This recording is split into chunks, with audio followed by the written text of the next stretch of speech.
नमस्कार दोस्तों, स्वागत है आपका फिर से एक नए वीडियो में। तो दोस्तों, बीएसएनएल कर्मचारी और बीएसएनएल पेंशनर्स की जो थर्ड पे कमीशन लागू होने वाला है, इसके साथ केंद्रीय पेंशनर्स का 8 पे कमीशन 1/1/2026 की इफेक्टिव डेट के साथ लागू होने वाला है। ठीक है, ऐसी स्थिति में केंद्रीय कर्मचारियों को यहाँ पर जो सरकार है वो फिटमेंट फैक्टर की अगर बात करें तो ऐसी स्थिति में केंद्रीय कर्मचारियों को सरकार फिटमेंट फैक्टर देना चाहती है, जैसे कि 7 सीपीसी में 2.57 लागू हुआ था, बस इसी के इर्द गिर्द। ठीक है, यानी कि इससे थोड़ा सा ज्यादा और 3.0 से थोड़ा सा कम। यहाँ पर 30 मार्च 2026 के कोर्ट केस की बात करें तो कोर्ट केस में यहाँ पर अगर इन केस सरकार पेंशनर्स के पक्ष में फैसला लेती है, जो कि डॉट ऑब्जर्व पेंशनर्स है और सरकार के बीच में यहाँ पर कोर्ट केस चल रहा है। ठीक है, ऐसी में यहाँ पर कोर्ट अगर पेंशनर्स के पक्ष में फैसला आता है और डीलिंकिंग हो जाती है तो ये एक तरीके से क्या होगा, पे रिवीजन से आज़ादी मिलेगी उनको। ठीक है, यानी कि उनको हर 10 साल में इंतजार नहीं करना पड़ेगा, हर 10 साल में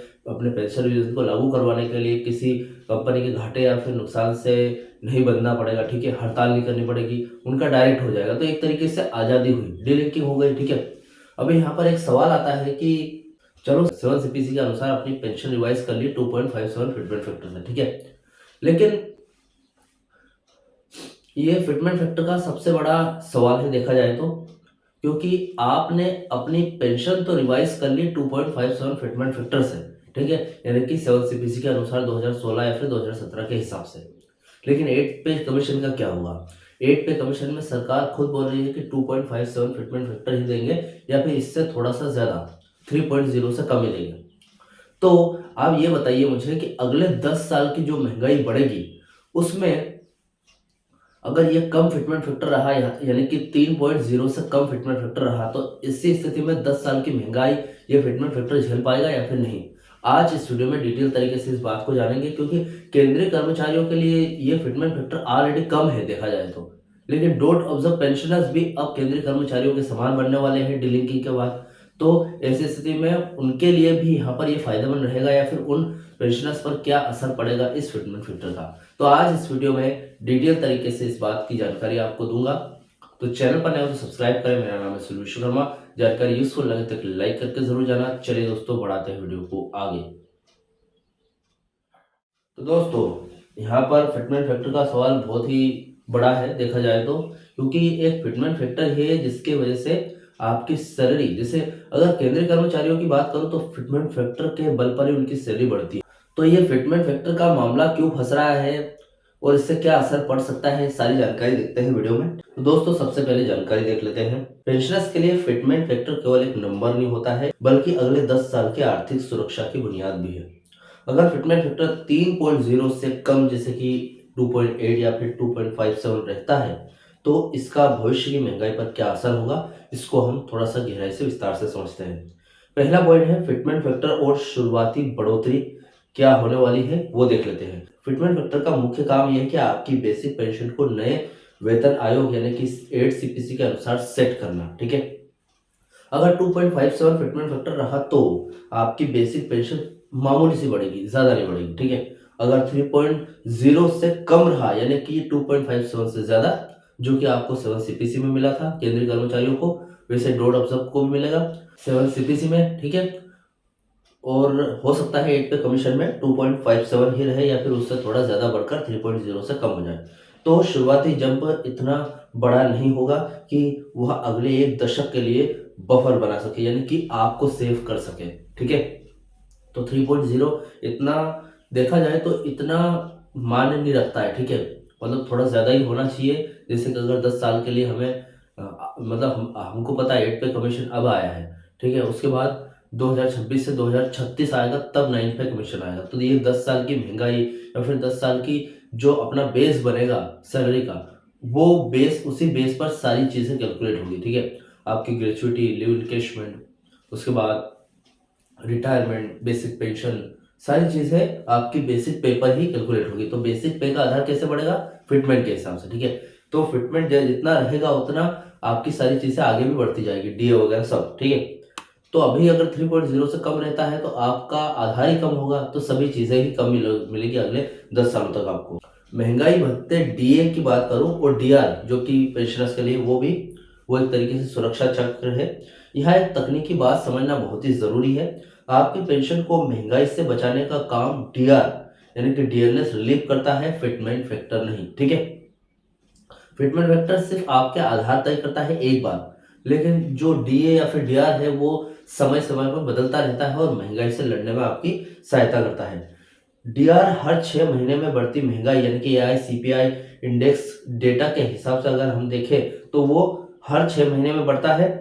अब कैलकुलेशन की बात करूं, गणित ये है कि अगर आपकी बेसिक पेंशन कम बढ़ती है कम फिटमेंट फैक्टर के कारण, तो उस पर मिलने वाला 4% या फिर 5% डीआर भी रुपयों के मामले में कम बढ़ेगा। ठीक है, जैसे कि मैंने अभी आपको बताया, फिटमेंट फैक्टर आपकी बेसिक सैलरी का आधार तय करता है और आपका जो डीए है वो बेसिक पे पर ही डिपेंड करता है। अब बेसिक पे अगर कम रहेगा तो डीए भी थोड़ा 3%, 4% या फिर 5% कम बढ़ेगा इन फ्यूचर। ठीक है, अभी यहाँ पर तीसरी बात आती है, क्या ये अगले 10 साल तक टिक पाएगा? क्योंकि देखिए, जो 2.57 फिटमेंट फैक्टर 7 सीपीसी में लागू हुआ था और ये का यही फिटमेंट फैक्टर 0 फिटमेंट फैक्टर के साथ करके वही 2.57 अगर 8 पे कमीशन में लागू कर दे तो वो कहीं से कहीं तक आपकी बढ़ती हुई महंगाई या फिर इससे नहीं लड़ सकता। ठीक है, आपकी बेसिक को मजबूत आधार प्रदान नहीं कर सकता।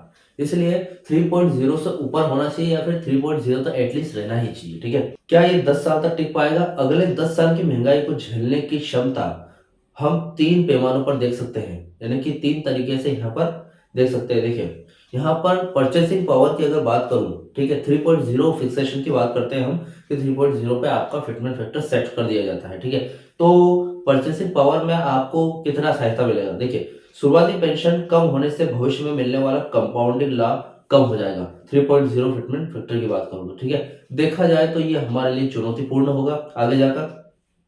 मेडिकल खर्च की अगर बात करें तो उम्र के साथ मेडिकल महंगाई जो कि हेल्थ इन्फ्लेशन 10 से 12% की दर बढ़ाती है। ठीक है, जबकि पेंशन डीआर के भरोसे 5 से 6% बढ़ती है।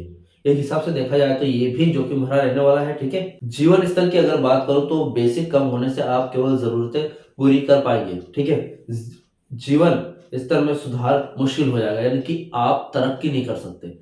सिर्फ रोज की जो रोजमर्रा की चीजें हैं, रोटी कपड़ा मकान, ये जरूरतें सारी चीजें आप अच्छे तरीके से पूरी कर पाएंगे, लेकिन यहाँ पर जो तरक्की होती है वो नहीं हो पाएगी। ठीक है, एक हिसाब से देखा जाए तो ये जनरल है, कोई बड़ी बात नहीं है।